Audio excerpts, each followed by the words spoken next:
In Canada, the biggest philosophical question is which came first, the egg marketing board or the chicken marketing board? We're trapped between two cultures. From Britain, from the British, we got our parliamentary system, healthcare, and obsessive reliance on governments and bureaucracies.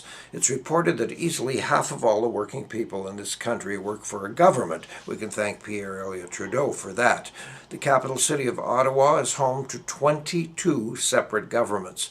From the Americans, we get movies, jazz, Broadway, sports teams, and love of independence and sheer craziness.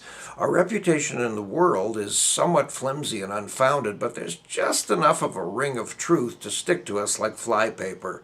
We are conservative, apologetic, and polite. Soon there will be a national law requiring all of us to sign our names Jack Smith, CAP. Conservative, apologetic, and polite.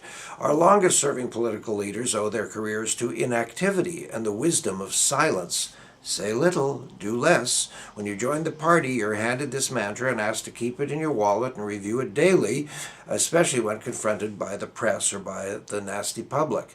Actually, doing something can only raise the ire and hackles of those sleeping dogs. Better we're left to just pull the sled through the snow, being forced to think about, air quality, natural resources, the rights of women and minorities, funding for the arts. Oh, that stuff is disturbing. We need our sleep.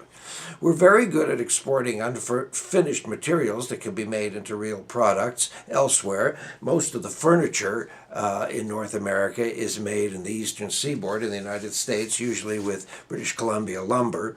Many actors and comedians and writers get an inkling of their potential here and then rapidly head for Los Angeles or New York, where they actually might stand a chance of, making a living. We are the only country in the world that regularly makes stars out of bland, colorless, lifeless, sexless mannequins.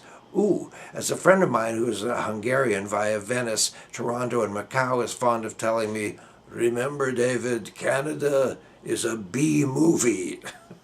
Now, don't get me wrong. I love Canada and I feel blessed to live here. No mortar shells overhead so far. Very few guns and gun incidents compared to the Wild West show just a few miles or kilometers south of here so far. Our gigantic country with one of the largest land masses on earth has the population of California and about an eighth of the productivity. We do have wonderful doctors and musicians and researchers in every branch of science. I live in Vancouver, where it's rightly claimed that you can ski, swim, bike, and play golf on the same day if you have that kind of energy. When I first came out here from the prairies many years ago, you could starve looking for a place to eat. Today we have the best Chinese food in the world outside of Beijing, the best Indian food outside of Mumbai, and the best Italian outside of Rome or Palermo. Still, we may remain doggedly modest and self-effacing. Pickle. I'm a Canadian. I'm sorry.